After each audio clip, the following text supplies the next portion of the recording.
This video is for notes about government and economic systems that formed after the Industrial Revolution. So what are economics? Economics are the study of how societies make decisions about allocating natural resources or dividing up natural resources for the use of society. So it's kind of like, how do we secure our daily bread? How do we make our daily bread? How do we get that? And that's a rhetorical question. Economic problems are usually caused by what's called scarcity, the condition in which the demand or the need or want for goods exceeds the supply. So having 1,000 people wanting an iPhone, but they've only made 100. Okay, so the 100,000 people demand it, supply is 100. And that doesn't match up, so that's scarcity. Now, economists ask two fundamental questions about things. The first question they ask are, how are societies creating goods and services? So who's owning the factors of production, the inputs, natural resources and all of that, the factory? What are the outputs they're creating, the goods and services? And who is deciding what outputs to produce, what goods and services to produce? And the second question is, how are societies using these goods and services? What are they doing to make these things, and who gets what? So in each of the economic systems that we talk about, we are going to ask these two fundamental questions and answer them so that we can see the differences between the different groups. So the first kind of economic system that kind of emerges during the Industrial Revolution is called laissez-faire economics, or kind of like a hands-off. Laissez-faire actually is French for let do, is the official translation, or kind of the idea of let people do as they please. So it's the economic policy of letting owners of industry and businesses set working conditions without government interference. So the government is not making laws, is not making regulations about working hours or conditions or child labor or anything like that. The owners of businesses and factories can do whatever they want. And that's how things were working in the Industrial Revolution, and how things ended up kind of getting a little bad. Now, a guy named Adam Smith lived in England during the 1700s when the Industrial Revolution was beginning in England, and he wrote a book called An Inquiry into the Nature and Causes of the Wealth of Nations, which we generally refer to as The Wealth of Nations. And he wrote this in 1776. And what is happening in 1776? Well, the U.S. or the American colonies just wrote the Declaration of Independence and decided to split from the English nation. So Adam Smith writes about 3 natural laws of economics, where the 3 laws are self-interest, competition, and supply and demand. And he says that people always work for their own good in an economic system. And so people are always trying to do what's good for themselves in their self-interest. And that competition results in better products. So if I start making a product and I don't have any competition, I'm the only person making it, I can make it as cheaply as possible, and it's going to be a really crappy product. It's not going to be a good product. But if one of you starts business, then to compete with me, then I have to make a better product than yours so that people still buy mine. And so better products are produced in the end. Adam Smith also talks about supply and demand, where goods are going to be produced until demand is met. And so we'll produce as much as we need until people stop demanding it. Kind of like how, we make a lot of coats and winter boots in the winter, but once it turns into springtime, people aren't demanding it as much because the weather has changed, so they don't need it. And so businesses stop making it and start making summer clothes. Same idea. So Adam Smith says that there's something called the invisible hand, which is kind of like a natural force in society that is just kind of directing economics. And he says that the buyers and sellers act in self-interest. And so everybody's acting in their own self-interest. And when all of the individuals do this, it adds up to the common good. So if I work for my own good and you work for your own good, then everybody's all good. And it's a common good. He also says that businesses compete to produce goods as cheap as possible, and that consumers will buy the best goods for the cheapest price. So we're not going to go and buy the crappiest product that's the cheapest. We're going to buy the best thing that we can find that's still the cheapest. And so businesses are competing in order to make the best product at the cheapest price.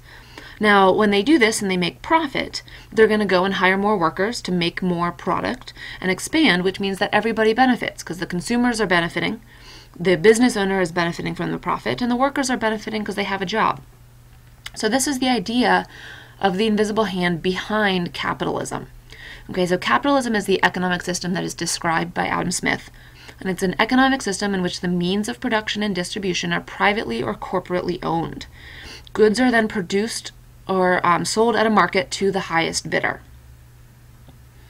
Okay, so go ahead and take a second, pause the video, and answer these questions. You're going to have to write in A. We don't have it in the notes this year. How do capitalist societies decide what goods to create? Who is making that decision? Refer to the last slide. And how do capitalist societies decide who gets the goods? At the end of the video, we will, or maybe the end of video 2, we'll review all of this in a nice little chart. Now in class, potentially we're going to read part of The Wealth of Nations and talk about Adam Smith and what he says in the actual Wealth of Nations. We may not have time for that in class, but the next economic system is going to be called utilitarianism. And this is an economic system where it says all action, or a belief system where it says all action should be directed towards achieving the greatest good for the greatest number of people. So everything you do should be focused on achieving the greatest good for the majority. And it's an ethical theory proposed by 2 guys. The first guy is Jeremy Bentham, and his main idea is that you should judge laws based on their usefulness to reduce misery and increase happiness. So are you benefiting people by reducing misery and increasing happiness? If you have a law about reducing child labor, then yeah, that's a good law. If it's a law that allows child labor, then not such a good law. And then a guy named John Stuart Mill says that the government should distribute national wealth more justly by taxing income. And so he's talking about taking the national income or the income of people and distributing it to achieve the greatest good for the greatest number of people. Because if you just have one small group in society that's making all the money, that's not benefiting the greatest amount of people. And so you need to distribute it more equally to benefit everybody. Now, when we go through these different systems, one thing to remember is that you may disagree with them, and that's okay. But we need to remember that we'll talk about opinions based on this stuff, but when we're taking notes, just focus on understanding the different systems, because being able to understand different systems is a great way to accept other beliefs in society and be much more nice towards other people. So you may disagree with it, and that's okay, but you still need to be able to understand it for class. What kind of comes out of utilitarianism is going to be called socialism. And socialism is the social system in which the means of producing and distributing goods is owned collectively by a group of people or by a centralized government for the good of all the people. So a Native American tribe is a socialist kind of organization because they collectively own all of the land of the tribe. Now, in socialism, wealth is then distributed equally among all of the citizens to make everything much more for the good of all of the people, kind of John Stuart Mill's idea of distributing wealth by taxing it. And the textbook that you read about in chapter 25.4 talks about this, and they call it public ownership. So that's the same thing as socialism. So just make sure that you know that.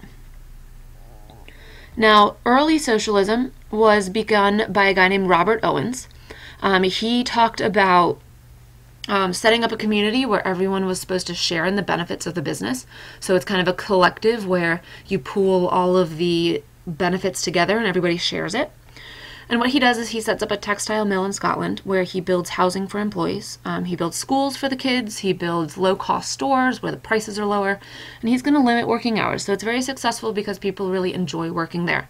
Now, he tries to set this up in America at a place called New Harmony, but it's not successful, partially because of some of the people that join it, partially because they don't really have much economic success in America.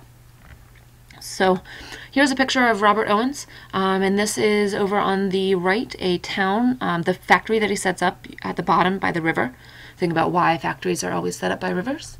And then you can see up in the hill the town that he sets up at as well. So take a second and think about socialism.